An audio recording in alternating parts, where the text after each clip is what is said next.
All right, everybody, today on the program we have the lovely Helena Locke.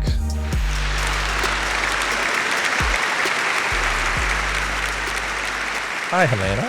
How are you? Hey, I'm good. I'm really good. You look good. Thanks. I don't know if that's a good thing or if that's a way to say one way or the other, but you look happy, you look good, you look healthy. Yeah. So let's see, where do we start this thing? So how have you been? Talk to us. We're in the middle of, I don't want to say middle. We We're are, in something, right? yeah, we're 3.5, 4 months deep into a stay-at-home pandemic fucking thing. How are you holding up? Yeah. I'm doing pretty good. I think everybody goes through waves, right? Right. So you gotta figure out during each wave, like, okay, now what do I do to kind of get me out of this? Now I just bought a lot of furniture, so that seemed to help. Okay. So, Was it the yeah. shopping part or the having something to do part?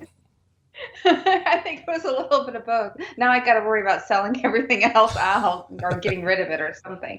But I think like I usually walk or run about 4 miles to get myself out and out of my place, and just kind of let everything go. Right. Um, so I think that's really helpful. And then I just kind of rest when I need it and don't put a lot of pressure on myself and just kind of take it as it. I mean, there's nothing else you can do if you keep worrying about an outcome that we don't know anything of and perpetuate that stress or fear. It's gonna lower your immune system. So, um, I do a lot of stuff. I do like a lot of holistic stuff. Okay. Yeah. Um, you said you do 3 to 4 miles. Is that a day that you It run? depends. It depends. I mean, sometimes it's just a quick walk because usually I gotta get my dogs out too. So they're like, I now go down to like there's this lagoon. It has this bridge, so it's kind of like you get down and you get to be down near water, and and it's just like you get to walk kind of a little bit through these woods. So it's just kind of it's very calming for the mind. That's nice. Shit. I'm out in Vegas, so I'm surrounded by houses and mountains. And the bad part is everyone's on the fucking mountains, and they actually closed down. There's a big area that's like right here next to the city. That's like probably less Charleston, than, say what? Charleston, Oh, Mount Charleston is for that. That's fucking on fire right now. It's is been it? it's been burning for like the last 3 fucking days. There was a hellish day, like it was super hot and the wind was blowing like 50, 60 mile gusts, and the fucking fire got started up there, and it's burned I think over 3,000 acres now. I think it was 3,000. God. Yeah, but no, there's a closer place. It's right here, closer to the city. It's called Red Rock, and there's a lot of fucking hiking trails, and it's super cool. Yeah. It's beautiful out there, and they had just shut down almost all of it because of the fucking assholes. Because as soon as Mm, COVID started, and they were like, oh, in the very beginning, it was stay at home. So everyone was like, oh, you mean go hiking and hang out with everyone? So they got to the yeah. point where they were paying people to stand there and block off any side road so you could do a drive through the area, but you couldn't actually Yeah. stop and park and do the hiking because people were fucking ruining it. And up at Charleston was the same thing. But there was like gathering in large groups, They or were was it kind of like everybody was still kind of out there, but they were dispersing? Well, they were out. Everyone was out there, and they were just. It was overcrowded. It was like I heard a lot of Oh, places, like in LA, was the same thing. That it was everything was overcrowded. Suddenly, the parks, they're like, oh, well, we're outside, so we're safe. And it's like, if you're on top of each other, like an outdoor concert, that's how packed some of these yeah. places were. Well, yeah. Like, why would you want to do that? Yeah, but it was in the beginning, and I thought, oh, well, this is a problem because people didn't know. But then here we are, almost 4 months in, and people still are doing dumb shit like that. So, Well, we have like I think what the biggest hindrance with all this is we're like really not a healthy country as is. right, We're just not. I mean, we have a lot of people live off. I mean, even like stuff that's allowed in U.S. is not allowed health wise in a lot of European countries. Like the FDA lets stuff come in that like is banned in other countries. So we're just like so a lot of people's immune systems are more susceptible. right. So I mean, unless you do a lot for your immune system and you know how to kind of like detox your liver pretty good so it fights pathogens, and you're making yourself susceptible. How often do you do that? The liver detox.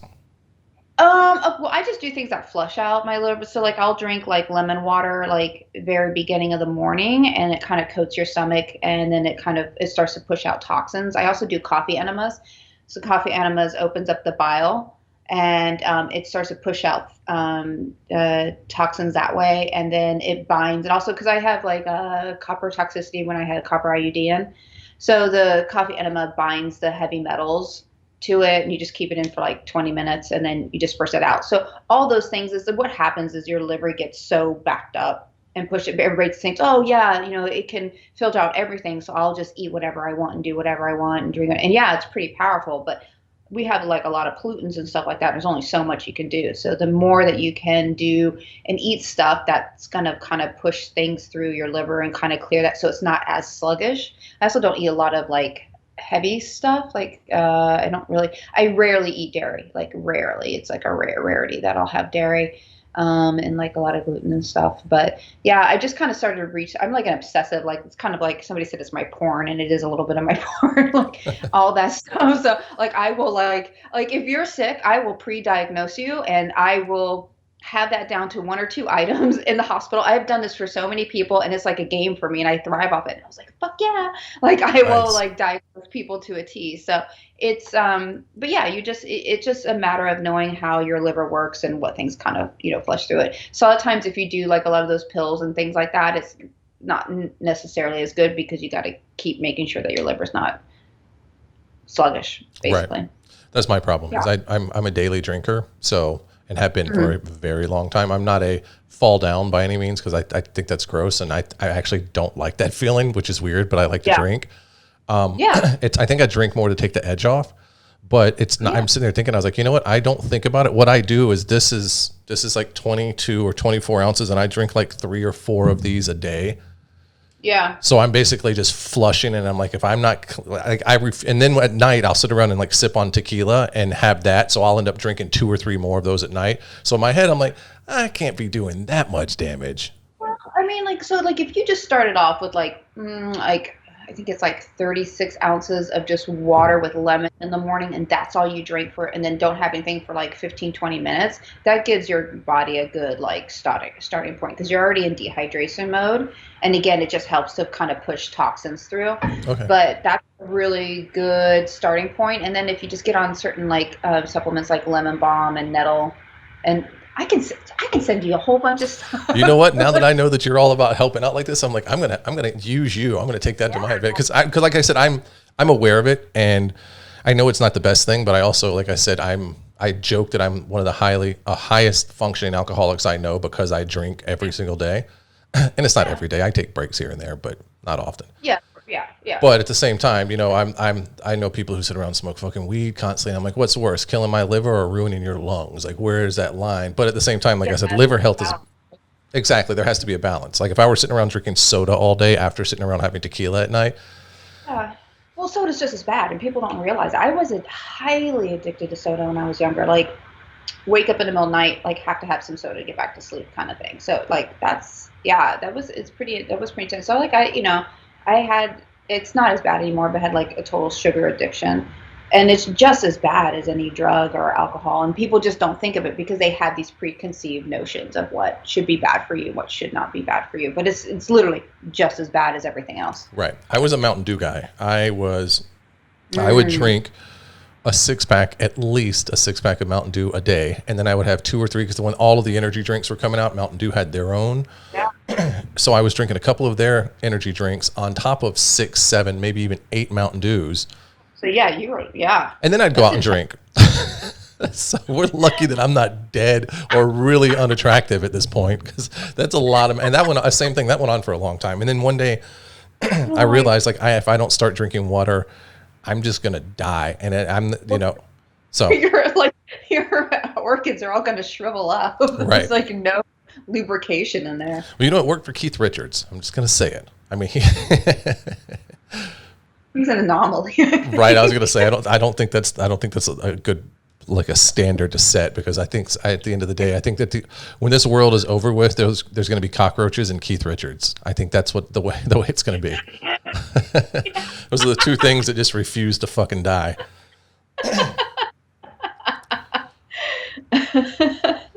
So, let's talk about you in this BDSM world that we live in, or that we function in, and or however people want to look at it. So you and I first met. Well, when we first worked together, you told me that you were dominant, but you were also exploring your submissive side, and turned out to be one of the most hardcore bottoms, I should say. It still blows my mind that you say that. I'm telling you, dude, you should go watch the stuff. I'm sure you've seen at least a couple others. I'll have to I could probably tell you on here a couple of them that are just as like some of the toughest ones I've seen. And you're right there. If not like, I mean, it's just unbelievable to me. It's unbelievable to me too. Well, it's because, I kept seeing like, everybody in the subspace, and I was like, well, I want to see what that is, and so I was just like, and then I got introduced to you, and then I saw, and I know Ariel personally, and then I saw her do something. I was like, wow, she trusts, So I was like, fuck it, I'm just gonna like try it. And I mean, if you think about it, I tried it first time like on being filmed, and we didn't, know how it goes. Right. And, you just don't know, because pain is relevant, right? You get stuck with a needle, you get stabbed with a knife, it's all pain. Like, right. It's just, because so to everybody, they think they can take a lot of pain. So you just don't know. But that was really, and it's just and it was such a neat perspective for me, because I really got to experience the other side, because like I wouldn't like I mean, yeah, I bottomed, for that, or bottled, whatever. Whatever that is. But, I don't like identify as a submissive, in that regards, I think. And, it was very personal for me. And I found out recently, a lot of times, like, it's very grounding. Right. It's very, very grounding. And it gives you a chance to work out stuff that gets trapped inside your body. Because I cried that day. Obviously, there was stuff I needed to let go. I know. And it was flattering on my part. I can tell you that. Like, to know that I was able to take you where we went, and that level, I was like, holy fuck, that was hot. Yeah. Well, and it's like, sometimes you wish you could cry all the time, because like when you get to do that, like, you're just shedding layers of so much stuff that because I'm definitely one of those people, like, I'll take shit and I'll just bury it down in me. And so there was a lot of stuff I needed to work through, and and that was like just a beautiful opportunity to kind of do it. And it was a great moment. It was a great moment. It was to me. I mean, and to be, like I said, it was like an honor to be able to share that. Every time that I'm in a situation where I'm able to get someone to that point to where it's set at that level, because we can do the spanking and the this and the that, but to get that connection, especially the first time we worked together, and get that connection and get that deep that quickly, I thought was pretty fucking, like I said, I was honored that I could get there with you. It's really hot. It's like, it's that synergy, right? So you're getting that synergy going, and you feel it on both ends, right? So it's like, you're pushing that person to go deeper, and you're getting them to kind of like, because you see it, right? You can see it, like, like, there it goes, like, there it goes. You're like, I'm just going to keep tapping, like, that little open sore, like, a little bit more. But yeah, and the thing is about you is, like, you have such great energy, and you're able to read people so incredibly fast, which is really good. You're also which this is things I've been like learning lately, is like, you're probably what I would consider, which is what I am, is transmutable energy. So you're able to hold space for others. If they're able to go to that position, you're able to hold that space for them, but also able to take that energy and transmute it out. Right. And so that's a pretty powerful thing. And so that's, it's probably why everybody always wants to work with you. They're like, I'll take it. I'll take it all day. It's like therapy right there. And that's, I've had a lot of girls say that. I've had Phoenix Marie. I don't know if you know who she is. She's, I've known her since she's been in the industry. She retired and just came back recently and started working with whoever. But point is that she used to call me, years ago when she was dating a male performer, and she would text me. He's like, hey, can we get some therapy? All right. I just shot you guys a couple weeks ago. And she's like, I know, we'll do it for free, please. And I'm like, I'm going to pay you. Just come. And that was the thing. Like, that was her way of therapy. And I would have and to this day, I still have some models that are like, Papa, I need some help. I need some therapy. I need to get some shit off my chest. Can we work through something? And I'm like, yeah, come on, let's do it. Yeah. No, it's important, and and I don't think that gets talked about enough, and it's been kind of like a thing for me, or even when like I get, clients in, just about like holding space for them and because it's like you're doing shadow work, you're getting people to face all their demons because they're stuck in a position and they can't move. So they're in it, right? Right. They're like stuck in a position, they can't move, they got to take the pain, they have to face it.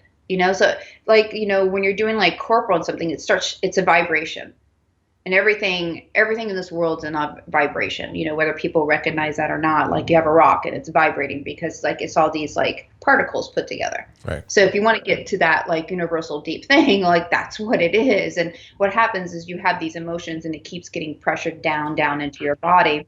And so that you have corporal coming in and it's shaking your body and it's rattling you and it's starting to shift things inside, and you're having to deal and then you have all the sensations of the pain coming in and your neurons going and you have to react to that, and then you're screaming to let that out, and then all of a sudden those emotions that you've been kind of burying deep inside you are starting to kind of come to that surface. Right. That's that's why I like talking to people about this stuff, especially people that understand it to this level, because I don't think, because I'm so bad at articulating shit like this. Like you just said it, I was like, in my head, I'm listening to you, like, why can't I talk like that? Like, why can't I describe and make it sound so good? Like when I talk about it, I'm like, it's a release. And that's all I got. Like I don't have anything else. And I understand it. And I'm like, I don't think that I articulate it properly. But I, at the same time, am very aware of what's going on and how it's going on. But that's also the reason I don't consider myself a good teacher when it comes to like people like, oh, you should do bondage classes. I'm like, I don't do good. I would totally take a bondage class. I did one recently out here. There was a local person, and he is actual shibari, because the whole thing with bondage is unless you've been to Japan and worked with shibari, you don't get to claim shibari. That's why when people are like, oh, JP's a shibari artist. No, I'm not. I've never been to Japan. I've never studied under anyone. So this guy is pretty high up. Like Osada Steve, when he comes to America, he calls this guy when he gets to Vegas and says, hey, let's go, let's hang out. So that's, to me, when I heard that, I was like, holy shit, Osada Steve and you. So anyway, we were at a private party, and someone had hired him and I separately to do a bondage thing. Like it was a show, a performance. And he had already done his. I didn't see his, but he watched me, and afterwards was like, I need to know you. We need to hang out, blah, blah, blah. And we just got to talking. And he was like, I have this thing, and we do these classes, and I would, this would be so awesome if you came and did this. And I was like, I don't teach. And he was like, give it a shot. He was like, just what you just did. He's like, if you could explain how you did what you did just then with her, that's a class. And I was like, fine. And I agreed to try it, and I went and did it. And when it was over with, everyone in the class lined up and stood there to come take pictures and talk to me and the model. And I was like, and he was like, dude, that was the best class in the world. And I was like, I didn't do anything. I didn't think I did anything, but apparently I did. So I don't know. Maybe I need to come down and be your assistant for a while, your free assistant for a while. I'd be all right with that. So with this, because just in case anyone doesn't know, because we haven't actually used the title that you have in this realm that we're in BDSM, that you are actual Domina, which is, well, why don't you explain it instead of me mansplaining it for you? Yeah, it's funny because when we first started, and I didn't even realize, people can be called different things like master, domina, mistress. Sometimes they'll use the term lady, whatever the case may be. I kind of stumbled upon Domina as kind of an accident, because I think it was like on Twitter, and, I had been given the name Helena, and then I was trying so I was coming up and I was like, there was like a Mistress Helena. So I just kind of picked Domina, but it really kind of actually suited me more than I realized. Because somebody asked me, well, why did you pick that? And I was like, I don't know, because Mistress was taken. Like, it wasn't that deep, it right. really wasn't. But I think I even can, Domina is just short for dominant, in a sense. I mean, maybe there's a more deeper meaning than I know about, but it just kind of suits me, because sometimes I don't necessarily fall into that mistress line, but I do feel like I fall into that, going to the I guess, the honorific title of Domina in a sense. I've always, I don't know exactly in the hierarchy of titles where Domina falls, but to me, because I've only known a few, you being maybe the second, because I know plenty of mistresses. I know a goddess. Oh yeah, goddesses. Yeah, and I know Soma, who's what I was going to say, who's the goddess. But then there was, and then there was Princess. I know Donna, and I know a couple others. But there's you, and there's I can't think of her name now, and I feel like a shit for not remembering her name. But she is actually Soma's dominant, and I've always called her Domina, and I cannot think of her name. Or something, Domina M, maybe. I don't know. I'm gonna have to look I know up. what you're talking about. She has a shaved head. Yes, beautiful woman, shaved head, and I think she's also like this huge Hello Kitty freak. Yes. And I can't. She's with that whole. She's with that whole crew that does the hooks. Yes, she's with You know what? Core. Is it Core? I think it's like Echo or Chaos something. Oh yeah. It's God damn it, because I know the guy that does all the piercing. Schmears. Schmears, yeah. Yeah, Meister Schmears, and what the fuck is this? Embrace Chaos. Yes, thank you. Yes. So you, besides her, you're the only other Domina I know. So it's because of me having such a high respect for Soma and everyone else that that's under her. I was like, she, and the few times I've only been around her, she's just so striking and powerful, and she just stands there like she's not a overly talkative person, or at least when I met her. Yeah. So it's not a show. It's just she's very just right. So to me, Domina seems to have a higher level on the hierarchy. That's just me because of my experience. Like I said, I don't know anybody. I'm sure someone listening or watching will be like, "Oh, well, JP, you're wrong, and here's the reason." Do you not know? Do you not know the whole history? Hey, you've been doing this for 17 years now. Oh my gosh, I hate those people.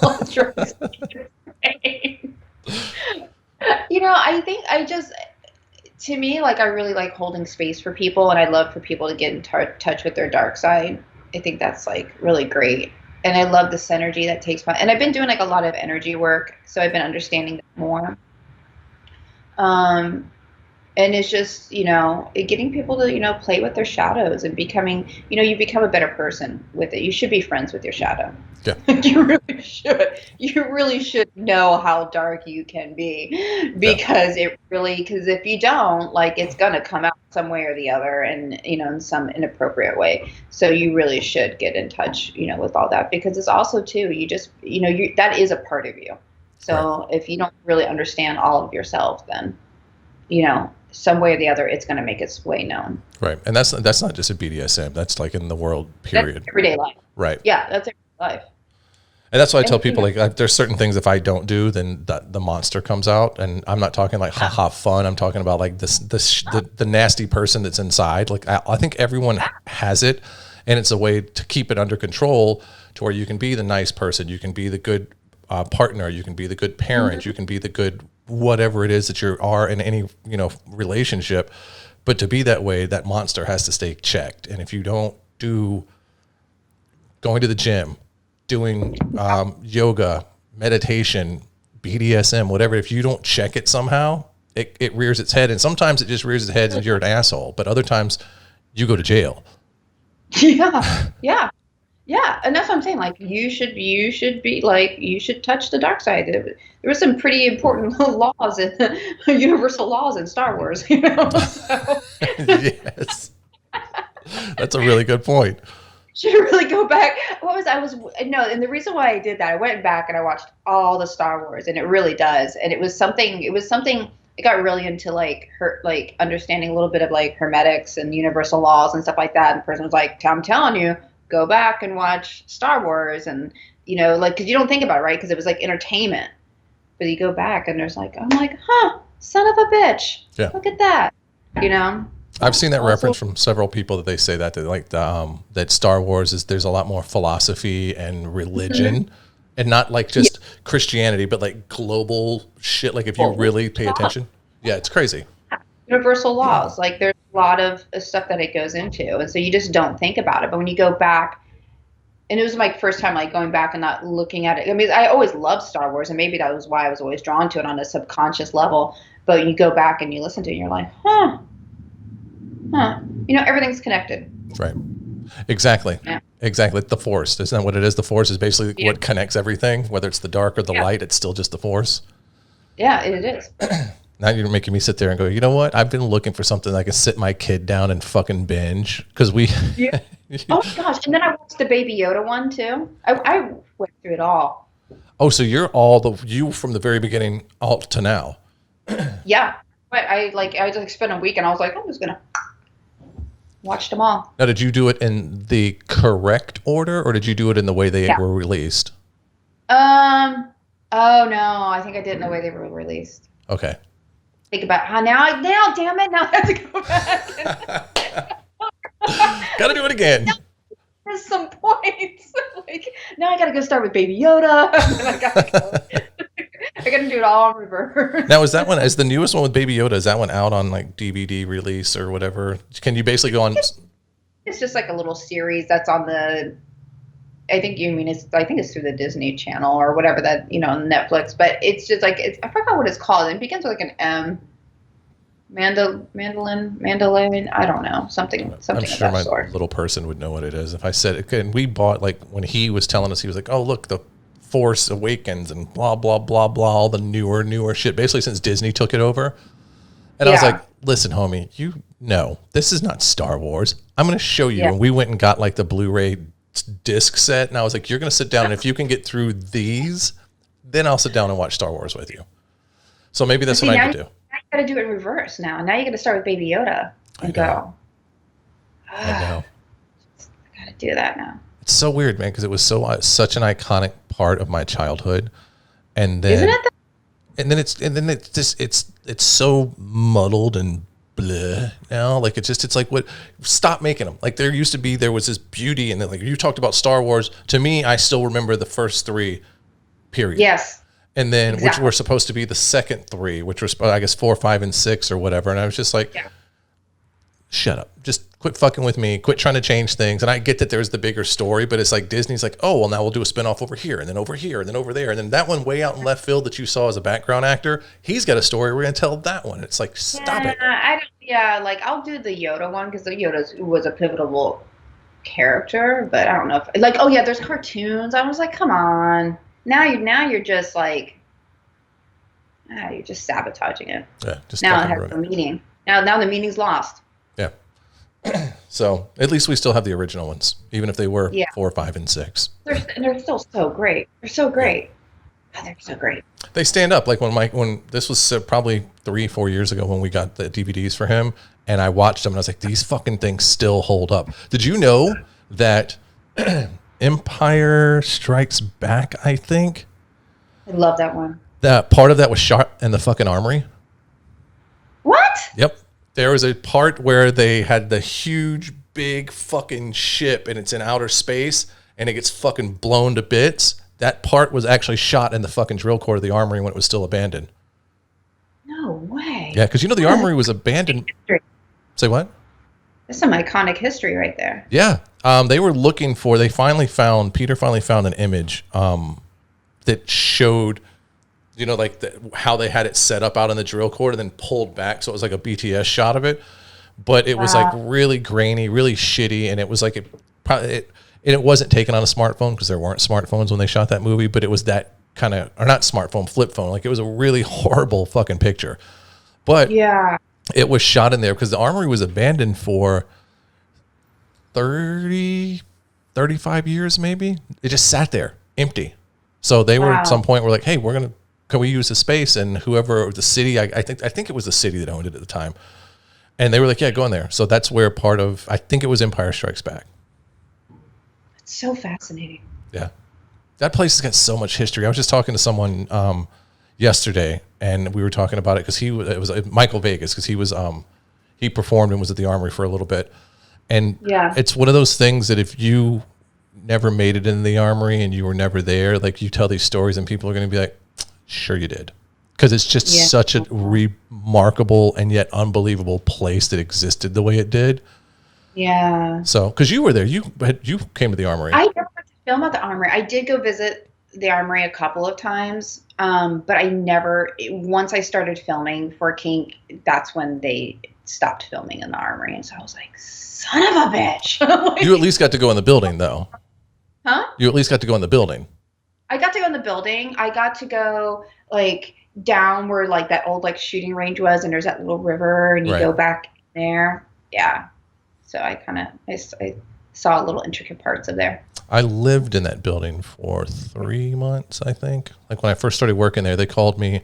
We did the negotiations over the contracts, and then when they told me, you know, okay, sign the piece of paper, and I sent it back to them, they're like, all right, when do you need me? And they're like, tomorrow morning. I was like, I just signed the papers. It's like 3 o'clock in the afternoon. And they're like, and you're going to be on a 7 o'clock plane tomorrow morning coming up here. I was like, okay. And they told me, pack a bag. You're going to be staying a while. You've got work to do. And I was hired. So I basically showed up. They took me in the HR office, did all my paperwork, and then handed me a pseudo kind of lease that I had to sign that basically said I couldn't move in and sit there and be like, all right, bitches, now I'm here. You can't. Basically, it eliminated squatters' rights. Yeah. Yeah. And so I lived there. My fucking son was conceived in the Armory. Wow. When I was living there before I had an apartment, the wife would come up and visit every couple of weeks. And one day we were doing what you and I are doing now, sitting here Skyping, and it was late. I'm in my office and I'm like, it's fucking winter. And I'm like, it's so cold in this building.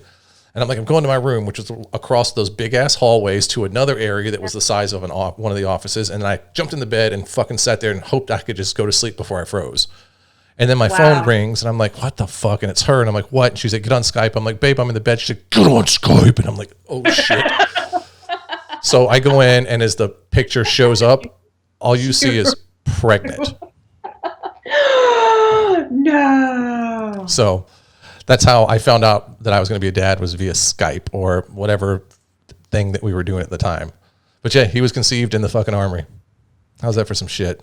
The first one, as far as I know. Wow. And then like 3 months later, the owner and his wife got pregnant. Something in the air, huh? It was at that time. Something was going on. Something. So, wrong paper. I've got like notes on the computer, notes on paper, like my desk. Thank God no shot sees what's under this framing right about here, because it's bad. It's just a shit show. So where did we go? So, and I never finished asking the first part. So do you have a preference over being a dominant or a submissive? Because actually, I don't know. Would you call what we did you being submissive, or was it you just bottoming? No, masochistic. I would, yeah. I feel like that. I wish I got to explore my masochistic side more, but there's only like a few people that I've done that for. But to kind of not like sidetrack and stuff like that. So like, I think because if you work with a lot of submissive women, so I think it's just like an easy connotation for you to go to like, say submissive. But, I feel like I just definitely fall more into a masochistic side than more of a submissive side. Right. And it's funny. It's like, and especially like, because, there's the guys who are into BDSM because we all know those guys. Most of those guys. They're like, oh, you're I want you to do submit. I'm like, I'm not a submissive, like, you idiot. Like, homie, don't play that shit. But then the guys who are masochists, they're like, oh, that was so cool that you did it. Because then they felt like this bond, right? Because they were like, she went through that. Like, that's really fucking cool. But yeah, I feel like, I kind of have that whole sadomasochist kind of thing going on. And, like I said, it to kind of, I don't get to do that much, and it would be really great to like explore that more. I did when I was going, like, I was doing like session tours, and I always do the East Coast every year.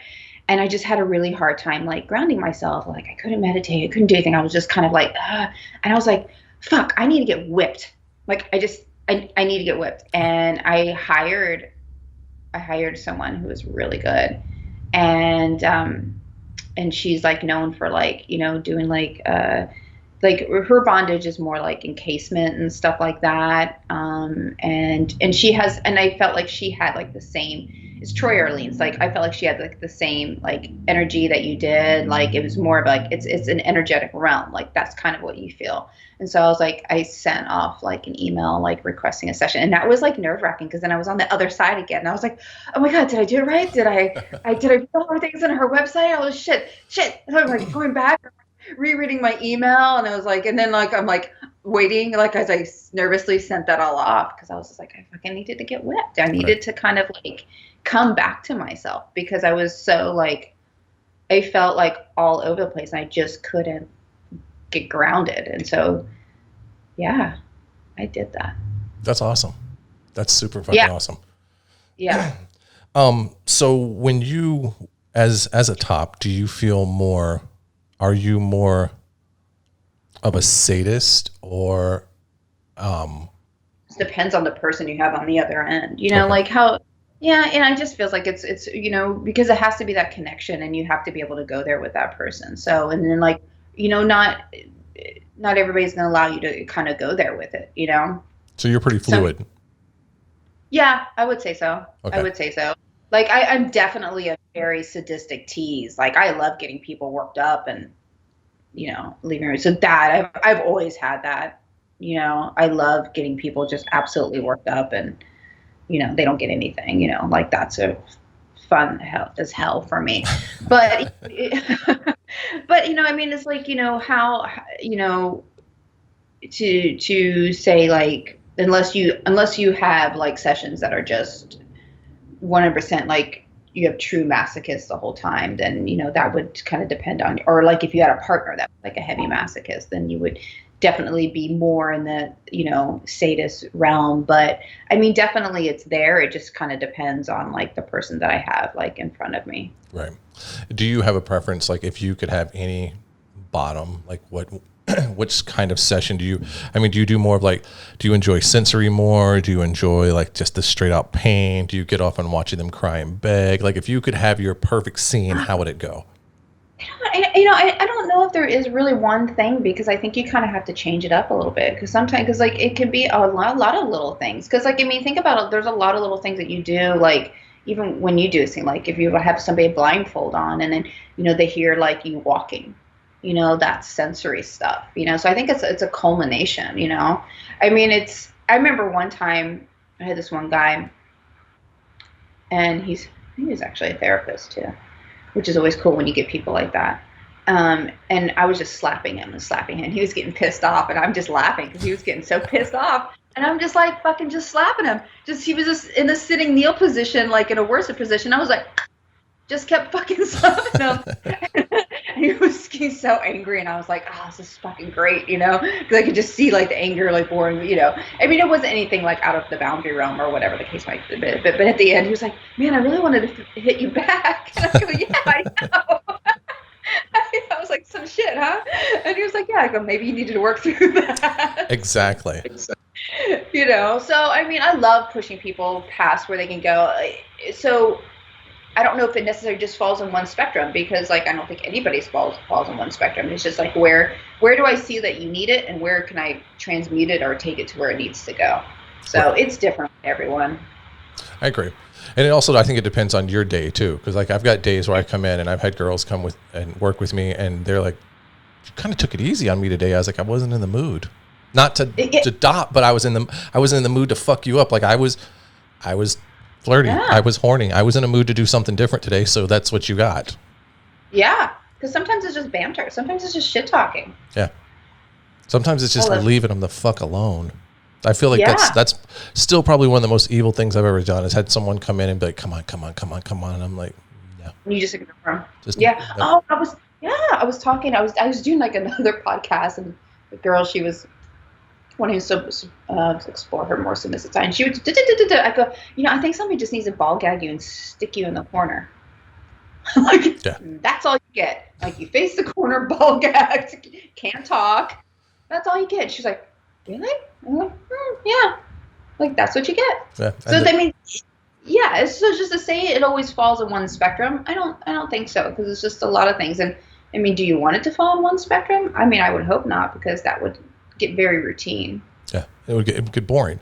And I think that's one of the problems with a lot of and not all. So anybody who quote gets upset, I'm not talking about all, but there is a No absolutes. yeah, there's no absolutes, but there's a larger group of lifestylers who, for lack of a better term, are more like one-trick ponies, and not all, not even the majority, but there's a group. It's like with everything. There's always bad apples, and there's the ones who I do this and this and this, and that's it. They've never tried to learn anything else. They've never tried to be a better or more versatile, not better, or more versatile top.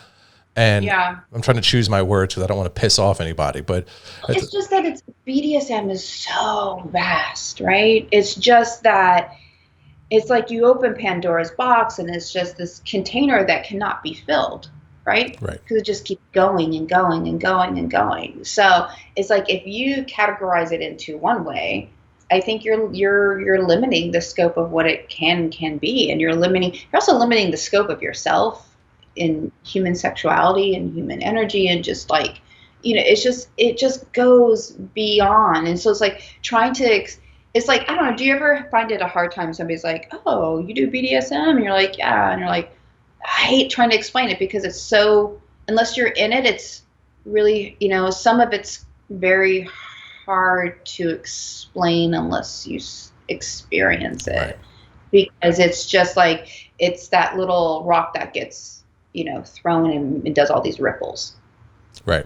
But see, again, it's so eloquent the way you say that. Like, I would have been like, fuck you. Like, I wouldn't have the words. So, but it is, to sit there and try and explain someone. And God knows I've had to, because the wife and her mommy groups, like when we moved to different areas, especially when he was little, when we would move out the suburbs of San Francisco, we had groups and we made really awesome friends. But of course, then there was JP, can I ask you something? And they all had the questions. And then I'm sitting there trying to explain this, and it's not fitting into that little box of 50 Shades of Fuck You that they've just read. So they're like, this doesn't make, you do what now? And they still like you afterwards? Like, they're so confused. And I'm like, again, if I could explain it the way you've explained it so far today, I'd be like, they'd have probably been like, oh, this is hot. But I'm explaining it, I'm like, duh, duh, duh, click, click, duh. Like, everything came out of my mouth sounded stupid. Yeah. Well, it was funny because like there was like somebody I was matching with on Tinder, and I don't quote what I do. Right. And so like they were asking me like what gets me off and stuff like that. And I was like, oh, I don't want to answer these questions. Right. Because it's like, and I was just like, and things are very psychological for me. Like, you have to intrigue me, and you have to like, I don't know, like, it's just like, I like a very smart, dark humored person because they're probably a deviant and I'm a deviant, and like, right. And so I was like, I like things primal, and like, and then I was like, shit, they don't know that term. I was like, I practice SSC, and like, shit, the other person was like, what's SSC? And I was like, safe sync special. They're like, oh yeah, I do it too. I was like, oh well. But I mean, it's just like, so like I have to, because it's like, it doesn't mean I want to be that, I have to dom them during sex, right? I'm just saying like, okay, I want something that's a little bit more primal, that's like, it's a level playing field. Right. But it's like, and the person was like, well, no, like, what gets you off? I was like, look, I've probably done more or experienced more than most humans being done. Without getting into my whole personal life, so I'll just leave it at that. Right. I go, that being said, I need to be intrigued.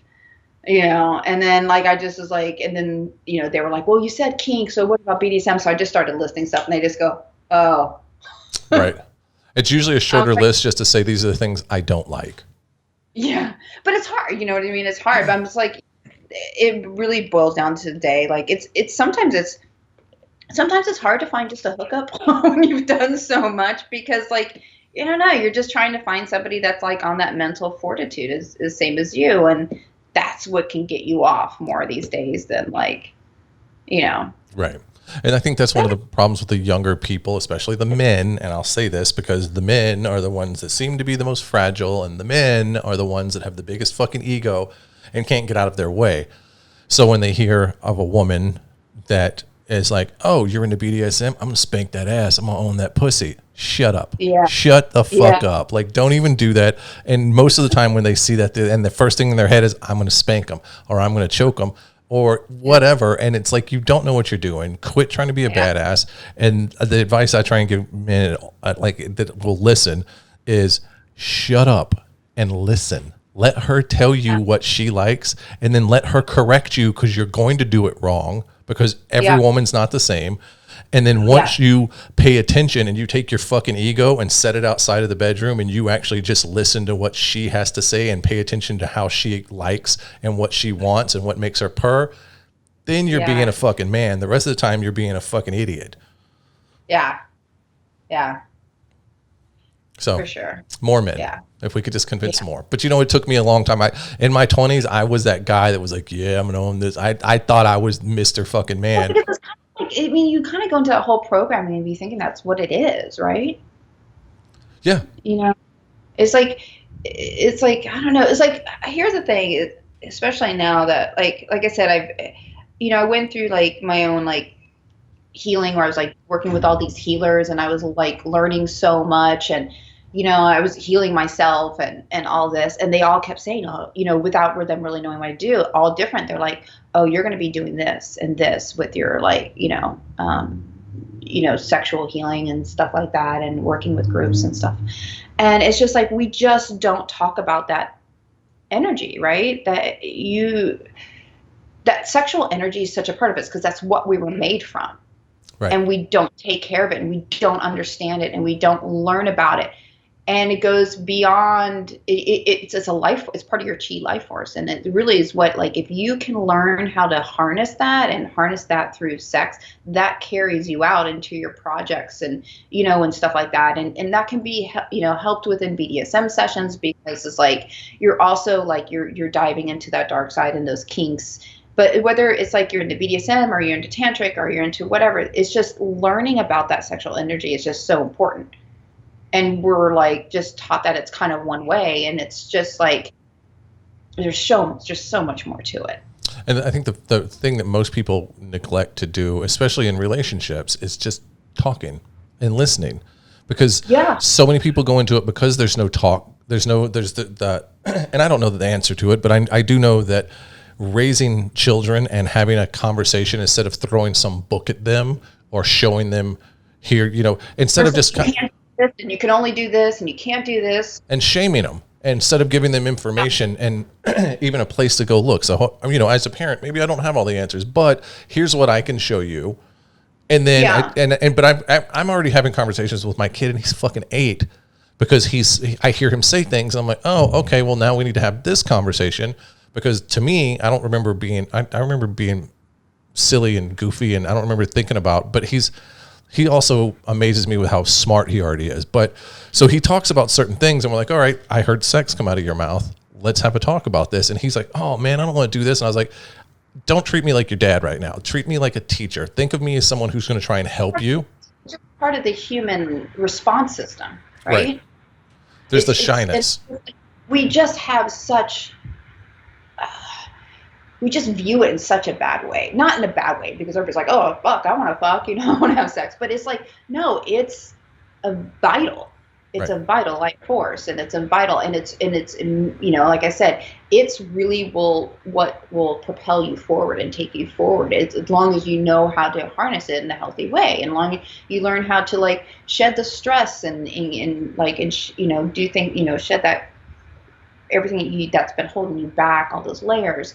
But it's just, they really don't teach you how to take care of yourself when you're little, No. So you get out to this world and you're like, oh, I gotta get a job, gotta get married, gotta have kids, and then you're like fucking miserable, and then all shit starts to happen, right? Because you were never taught in the beginning of how to take care of yourself, mind, body, and soul, and get in touch with your shadows and all that stuff. And it's just really fucking important. And so that's where there's a huge disconnect. And I think it's because we have, and I was talking to someone the other day too, that there's this unfucking that has to happen with the younger generation. And it was with us too. And it's trying to unfuck, because most people don't think the way you and I think, there's a lot of us that think this way and that are open-minded.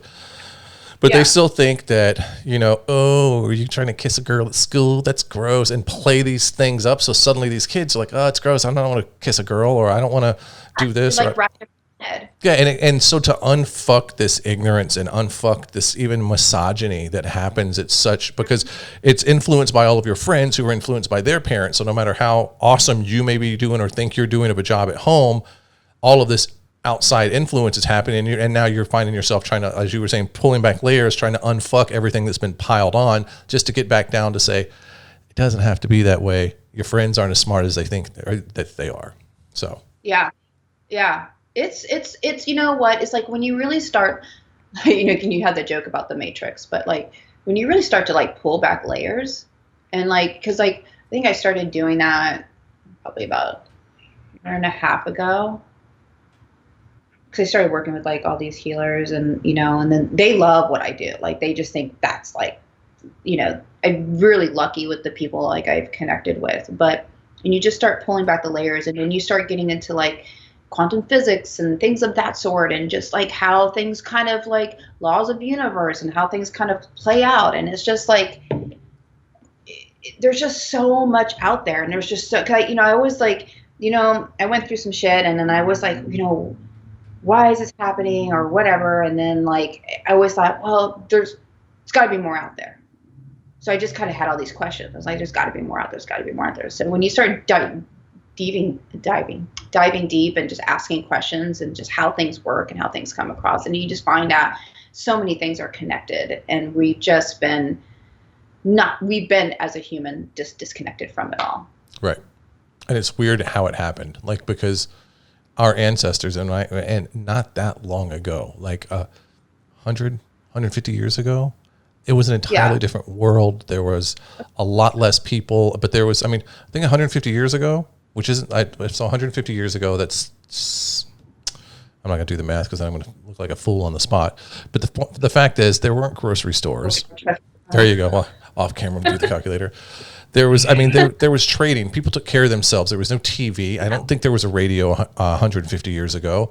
There were these things, and people were still very connected to their food and their earth and to each other. And now the more convenience we have, and the way we've sold all of this is that, well, this is more convenient. So it's at first it's like, well, now we have these grocery stores, so you're not as connected to your food, and you don't know where it's coming from. And people so true. You taught your children how to hunt and how to grow and how to harvest and how to do these things, and it was all connection to the earth and to being a human.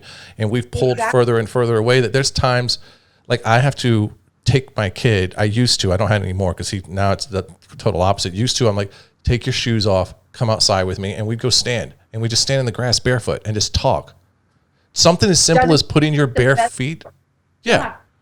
Yeah, you're supposed to, like, and it makes sense now, because like when I was younger, I hated having my shoes on. I was always like running around. I always had dirty feet. Like I still kind of do, because I'm always like running around barefoot.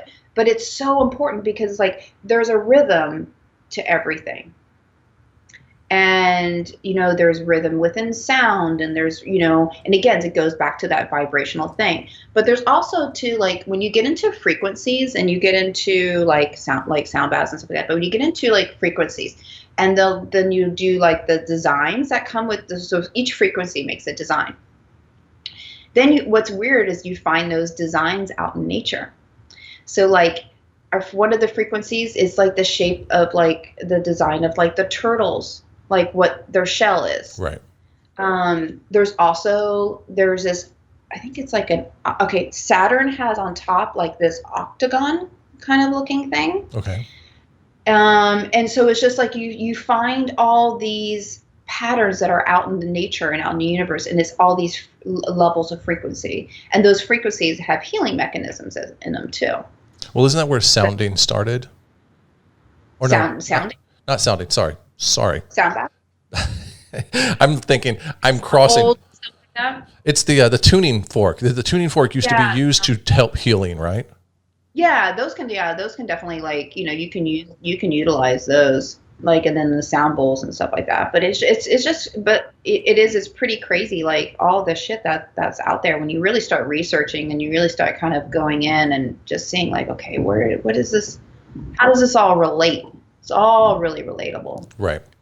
I mean, we've gotten even to where now, like you, everything is so, again, going back to the convenience thing, is that here's this piece of furniture and you're going to pay so much money for it, but it's press board and it's a piece of shit and it's not even the quality that we grew up with. But now Yeah. it's artisanal. It's this crafted, handcrafted, and now it's this trendy new term. Sorry, the wife just texted me. I'm disciplining our dog, and it's the other dog. She's like, it's the other one. I'm putting his collar on now. So, but we're at a point now where people are like, well, now the normal is no longer a high quality of anything. It's subpar, and we have gotten to a point to where if we want it, because we've had it subpar for so long, and people started coming to terms with like, this isn't that great. This isn't, you hear it all the time. Well, it used to be better when I was younger. It was better made when my parents had it or whatever. And now people are starting to come back around and they're charging crazy amounts of money for exactly what they had 150 years ago, which was well-made products, food from the earth that was non-GMO and all this. And it was done in a way that wasn't trying to kill people and poison people. Yeah. It's crazy. Yeah. So we're coming full circle with all the technology and just calling it artisanal. Like, I think one of the subs I know, like on Twitter, took a picture and it said artisanal, but the way it was all like, it just said artisanal. I was like, absolutely, there's a lot of art in anal. It's true. There was a restaurant that we used to go to in the Mission. This great Mexican food, and it was right around the corner from the Armory. And across the street, they had this cute little bodega, not a bodega, it was more like a boutique-y kind of store. I don't even know what they sold in there. And the name of the place was Therapy. What it looked like, because they split it and they had these funky letters, and every time to this day, I'd sit down and it was the rapey. And I know. Do you remember that Saturday Night Live? No. Tell me though. It was the old Saturday Night Live, and they were like all these old, like one was Burt Reynolds and one was like one of the James Bonds. But anyhow, they were doing it off of a game show, like what does it call it? Jeopardy game show. Right. And they were like, and it said therapist, and they were like, the rapist. You should go back and watch it. It's fucking hilarious. I'm gonna make a note of that because But it's like, yeah, it's the old school. So yeah, it was one guy was Burt Reynolds, the other guy was like, oh gosh, he was one of the old James Bond guys, and they were like, no, not the rapist, the therapist. He's like, oh, okay, I'll take the rapist for $200. Like, no. Like, the host would get so pissed off. So it's fucking classic. I was gonna say, yeah, I'll have to go look that one up. That one sounds fucking funny and coincidental because, like I said, it's just this random thing. And every time, I don't even remember what you said, but something triggered it, and I was like, that's the thing I always. Artisanal. Yes, yeah, exactly. Artisanal. Also, going back to what you said earlier, we were talking about dirty feet, or you were talking about how your feet are dirty all the time. When he was little, we had, everybody does their own thing. There's no handbook that tells you how to raise a kid. So you do the best you can. And he was walking, but he didn't have shoes for the first, I think, year of his life. Cause we're like, why are we putting shoes on him? He doesn't use them. So once he started walking, he was barefoot all the time because that's the way he was. And we had, the wife was waiting on me at a farmer's market in the Bay Area. I'd get off the train after work and I'd walk down and meet him at the farmer's market, and then we'd all go home from there. And every time they went, she would stop off and get this big kettle or this bag of kettle popcorn because he loved it. And the fucking thing was as big as he was. So he's holding this thing as big as him and reaching over his head and cramming it in his mouth. And he was just a filthy mess when I showed up. And I was like, what the hell has he been into? And she's telling me the story. And then she says, this random woman walks up and she was like, in case you needed to know, you're doing it right. The fact that you're letting him sit there and be that dirty and eat his popcorn right there, basically off the street. She was like, that's the way it's supposed to be. And we kind of came up with this, and it wasn't us by any means. I probably saw it somewhere, but it was like the dirty feet, happy soul kind of thing, because that's what it is. When you're being that way and you're touching things and you're not giving a fuck, especially when it's back to the earth, it's good for you. All of it's good for you. But it has those vibrations that are going through it and those cycles and those rhythms. And he's like just connecting with them. So that's really cool that you guys go out there and just stand in the grass. Yeah. It was, I read it somewhere and it was like, and it said something. I was reading something at the end of it. It was like, when's the last time you just stood barefoot, not on pavement or in your house? Like, and I was like, fuck, it has been a long time. So now I make the effort to just go out and stand, like go somewhere and put your feet on and just sit there. Me personally, I can feel it. Like I can tell a difference. But you stand there 10 minutes a day with your feet touching the earth, bare feet, it makes a difference. Yeah. I'm going to make sure I do that today. It's good for you. I am. Yeah, it is. I agree. We just, we took the kid out. He's been wanting to go camping and it's Vegas and it's hot as fuck. So I told him we had a couple days recently where it cooled off a lot. Excuse me. And when I say cooled off, I mean it got down to 90 degrees during the day. So it was down in the 70s at night. And the first night was fucking incredible, but we had to get up super early the next morning. And I was like, I've got to do this. We can't do it today. We'll do it tomorrow because it'll still be nice enough. And we set up a tent in the backyard and camp because I'm like, the COVID, I'm not going to go anywhere. I don't trust fucking anybody right now. But we set up and had a camping trip out in the backyard. We had a little cafe lights that hang around our patio. So we had those up as on like the night light for him and just fucking camped out. And it was fucking super nice. My back's sore from it, but it was super nice. Yeah. We used to go camping all the time when I was younger. Cause I grew up in Northern Virginia, DC. Okay. We used to go up to the Blue Ridge Mountains, and, Appalachian. And we used to go, Dad would go canoeing. We go inner tubing down like the Shenandoah River. And so we did a lot of stuff in nature. I love nature. So anytime I can get out there. That's the downside of being in Vegas is we get 3.5 months of just don't go anywhere. The best thing to do is stay inside in the air conditioning. And it sucks because it's so fucking hot. And then you get this month and a half of autumn and month and a half of spring and it's beautiful. And then it gets fucking cold and rainy or it's hot as fuck. So you've got 3-ish months of this gorgeous weather and everyone else is the same way. So that everything gets flooded. So you have to now go searching for a place that no one goes to or no one knows about. And everyone seems to know about all the places. Yeah. It was so funny because I even kind of like contemplated moving back down there, and my girlfriend lives down there, and then I just went like paddleboarding recently, and she's like, I don't think you're gonna like it. She was like, because like I've been like, traveling a lot this past like year and a half, like been going with like a group, like I go heliboarding, so like we're going on a helicopter on top of these mountains and coming down, and and just doing like all this like unique stuff, and then I'm like. I scuba dive too, and I was like bummed because I haven't been able to, do it this year out in California. But I was like, I'm gonna go do that. But then I just, went paddleboarding, and I was like, and we're going through all these canals and stuff like that. She's like, I don't think you're gonna enjoy it. And I was like, I don't know, maybe. Well, you still have Lake Mead out here, and that's 45 minutes from Vegas. Oh, that's true. Like there's a place that's called Kingman Wash, and it's right. So if you leave, I forget what the freeway direction is, but you basically leave Vegas and you start heading towards Arizona. And it's right where the Hoover Dam is. So you go cross over that big bridge. It's up above Hoover Dam. If you know what I'm talking about, like when you're the place. Okay. So you cross over that, and then like the next exit is like exit 2, and it's in Arizona. You get off this exit, you pull down to like off the ramp, and there's a road. It goes right, and it's a 2-lane that goes to who knows where. And you go to the left and go under the bridge, and like that, it turns to fucking dirt. You follow that dirt, and you can take a fucking Honda Civic back down that bridge, and it's like 4, maybe 5 miles back, and then all of a sudden, just boom, and it opens up, and there's fucking Lake Mead. There's campsites. There's a public bathroom back there that's actually kept very nice, and it's beautiful. And when I say campsites, I mean first come, first serve. It's not like there's a slab of cement. It's like people camp down there so much that they've sectioned it off, and you can see like the little campfire circles. That's cool. And it's 45 minutes from here. People go down there and fish. We've seen people doing photo shoots. I take my bow and arrow down there and fucking like just practice sometimes. It's beautiful down there, but it's also hot as balls.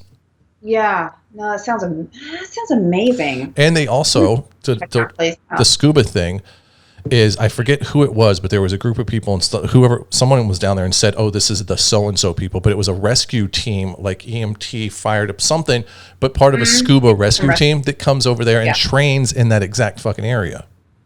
Yeah, I know that there are some scuba things down in there as well, which I don't mind lake diving too, but it's also pretty wild just to be in the ocean, Well, yeah, I think that the lake's kind of murky and whatever, where the ocean is like, it's this massive, pure. Like, personally, I can't do diving. Like, I'm too claustrophobic and I'm too paranoid about shit like that. Water freaks me the fuck out. You know, you'd be surprised how that dissipates because, like, you think you'd feel claustrophobic when you get down there. It's so open.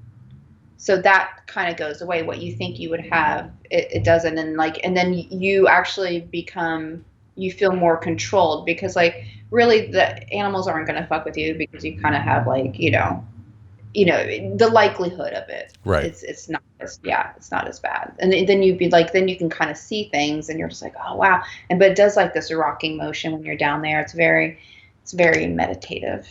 It's just very cool. That's the part that go ahead. Yeah. But so, like, and then, like, California has the kelp. So then you feel like you're going through, like, these, like, rainforests. Like, I still haven't really, like I've seen, like, nurse sharks down at the bottom, but, like, I haven't really had, like, got to see, like, sharks. And that's always been, like, something of mine that I've wanted to kind of conquer. Right. Like, so I know that there's a lady out in, the lady who swims with the sharks, and she's out in Oahu. And I'm like, I got to make it out there. It's like, I got to make it out there and just, like, pay for, like, that snorkeling thing where you go out there and she kind of teaches you how to swim with the sharks. See, the water was never my thing. I like the water. I liked I don't mind going to the beach. I liked that the water was there, but I'm never like, oh, there's the ocean, let's go jump in. I could give a fuck. Yeah. I'm the mountain guy. Like, the water's fun. I've never been like, we don't have a pool at the house. We've never had a pool in our house. Even being in Vegas, and we're like, all right, we're about to buy our first house. Do we want a pool? And both of us are like, nope. Even if there's a community pool, which it would have been nice now because the community shut down. So it would be nice to have some kind of pool, but none of it. We weren't big enough swimmers to care that much about the water. But so I'm like, I want to go up in the woods and I want to walk around and I want to sit in nature and, do the things that are up high in the mountains to where I even get kind of a little anxious when you go high enough into the mountains that you get the elevation sickness, not sickness, but you're aware that you're 8,000 feet above sea level. And suddenly you're like, my head feels funny and I can't breathe so well. And you obviously settle into it, but it's like that kind of stuff makes me happy because it's. Say what? Have you ever had altitude sickness? No, altitude meaning so high that it actually made you, like, physically sick. Yeah. No, I've had the uncomfortableness to where I can't breathe and I'm almost lightheaded because I'm at such a high altitude, but I've never been, like, sick. Yeah. It's not fun. Yeah. But see, like, a lot of times, like, if you go, like, let's just say, like, if you were to go from, like, and this is what typically happens, like, if you go from, like, something that's more sea level and you go to a mountain and, like, you go skiing or snowboarding and it's, like, such a higher elevation and you keep pushing yourself too hard, a lot of times you'll get, like, if you don't give yourself, like, a day to kind of acclimate, you'll get the altitude sickness. And, oh, man, it is awful. You're just, like, trying to, like, shake it. Like, it's just, like, the worst headaches and nausea, and it's just not fun. That doesn't sound fun at all. I know my brother he does scuba diving. And he has since we were kids because he's like, come on, dude, come do this with me. And I'm like, no, fuck you. No, I'll be back, in Atlanta. Okay. And the facility he was taking, I think he was like 13 when he got started. Was he 13 and got certified? 13 or 15. Oh, wow. But he's like, loves this shit. He's an RN now. And he actually, part of being an RN is he went and get some weird scuba certification thing on top of being his RN. But he, yeah. He's a cool individual. He's a big hunter, RN, scuba diving, ex-military, and he comes across as this bullish, big, mean motherfucker. And he's a goddamn. I'm his brother, so he's a teddy bear. And he's like, no, fuck, I'm not. Yeah, you are. You're a teddy bear. You just got the big rough on the outside. I like those guys. But so he would tell me that when he was first learning. He was like, and this is back before now. People fly so much more than they did when I was a kid. It was back then you still dressed up and you got a meal on the plane, whereas now it's like sweats and pajamas and you're just hopping over somewhere. But I remember him telling me, he was like, if you go scuba diving, you have to wait like so much time before you can fly in a plane. I'm like, why? And he's like, because you get the bends or whatever it was. And I remember thinking to myself, I was like, that's the weirdest shit that if you go below sea level and then hop on a plane and go so far above sea level that it causes you to be like physically fucking ill. Oh my gosh, yeah. I don't understand it.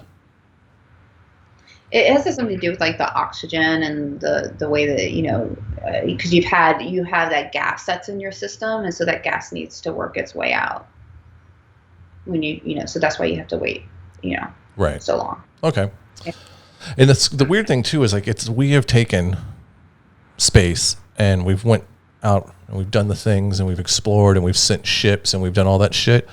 And we, to this day, as far as I know, still haven't gotten to the very, very, very bottom in some places of our ocean because it's too deep. Yeah, I was like, I was in when I went back to DC. I went and when I used to go down to these museums all the time when I was younger. I was like, oh, I'm gonna go down to natural history, and then I watched this thing on the ocean. It said we've only explored 10% of our oceans. And that's fucking mind blowing. Mind blowing. That's bizarre. So we don't really know what shit is down there. That's like. Do you believe in aliens? Yes, I do. There's theories. There's lots of theories. Yeah, I got tons. Like down, like low, and they'll come out of the water. Yeah, there's theories that that's where they still, because that's the one place they can still be, and there's all of this. It depends on how deep and conspiracy theorists you want to get, but and you think even there's caves and all this stuff. I mean, here's the thing: is just like I'll give you some shows to watch that are like so good that'll just kind of blow your mind, but I mean. There's no way when you have galaxies and galaxies and galaxies that there were like the only, come on, people here, and we're not that smart, really. We think we are. Well, at the same time though, was it a month and a half into the pandemic that the U.S. government finally was like, okay, yeah, they're real, and admitted it. They finally were like, yes, this is real. Did you see that? Like it slid under so many people's radar because they're like, the whole world's going to die. Yeah. And they do, but I heard that has actually been out for a while. Oh, it has. It's been out for quite a while. Yeah, it's been out for like a really long time. But yeah, it's yeah. So it's like there's a lot of shit out there and there's a lot of conspiracies out there. It's just that people get so fixated on it. It's just like, hey, it's good to know that can possibly happen. Just don't let it rule your world. And that's where I think that's where like people get it. I'm like, okay, like I'd like to know like all the information and probabilities, these outcomes. So if something shit hits the fan, I can make the right decision for me. Right. But that's what happens when you get people that get so stuck in these conspiracy. It's like their life gets ruled by it. Well, they're obsessed. Like, yes. Yeah. Yeah, and that's all. They're like, hey, so what do you want to have for dinner? They're like, well, there's going to be aliens that are going to be listening. You're like, shut up. All right, so we're going to leave tomorrow. We're going to go to the water park. Did you know that aliens like water? Like they can't have a conversation without like figuring out something you said and trying to like, let me correlate what I have to, because I'm obsessed about it. It's crazy. I don't know. I think that aliens, I tell my kid all the time that there is no heaven, that outer space and the dimension that we can't get to because of us not having the ability to wrap our head around the fourth dimension. That's where heaven is. Watch, yes. I told him, I was like, that's where heaven is, and that's where, because there are no aliens. There's no angels. Those are just aliens. So he's starting to kind of click that a little bit. Have you seen there's that show? I mean, some of it starts to repeat itself, so you have to take, it's good to have it on when you're busy doing work. So if like you're editing or your stuff like that, it's called Ancient Aliens. And you have that's the whole his favorite series. show. Yeah, on the guy. But it talks about that, and it talks about how it goes through all these different like civilizations, how the Indians had the sky people, but they're all basically the same thing. Right. So it was just wild, and it's just good to know because you're just like, it gives you a different perspective on life and humanity and where things have come from, and it's just like what really kind of clicked for me is like, you go to Egypt and you go to some of these like temples and stuff like that, and these are centuries old, and they have these intricate designs, these bizarrely intricate designs that cannot be made with the CNC machine today. Right. Like, so how did these primal people with like a click, click, click, it's just no way it happened, right? So it's like when you really, because it's like you never thought about that, right? You're like, oh, you go to a museum, like, oh, that's really fucking beautiful. Like, that's great. Oh, they did that? That's really, but you're not really thinking because we're taught not to critically think. Right. Oh, well, if they were so primal, and they were so savage and they didn't know how to do this and this and that, how did they kind of come up with this intricate design? How did they move this massive 50-ton rock? that we can't even move today, or we would need, 7 to 10 cranes move. Cranes. Not to mention that all over the world, these same structures were being built, and there was no internet. They weren't traveling. There was no one left there and came over to here and said, "Listen." It just wasn't happening. So it's for anybody that says otherwise, I'm like, I'm calling bullshit. And I know it's theory over like science, but I tell my kid this all the time. I was like, if there's you have to have both theory and science. You have to, because it's like science is forever learning, because it's like you think about it, science is somewhat of an absolute, because that's what they know for that time period until they learn something more. Right. Then they regress back and they go, oh, no, it's not like that anymore. It's like this. So that's theory kind of, it's like, we really want to like hone in and take things back. But there's this show, and it's called like Secret Symbols. And it kind of dives into that arena. And there was like one point that you had touched on something, and now I can't remember what it is. But I was like, I got to tell him this. But it had to deal with, I don't know if it had to deal with like, this is what it is. It talks about like the Bible, and then it talks about astrology and things like that. And it talks about how many times like humanity's just been like wiped out. Right.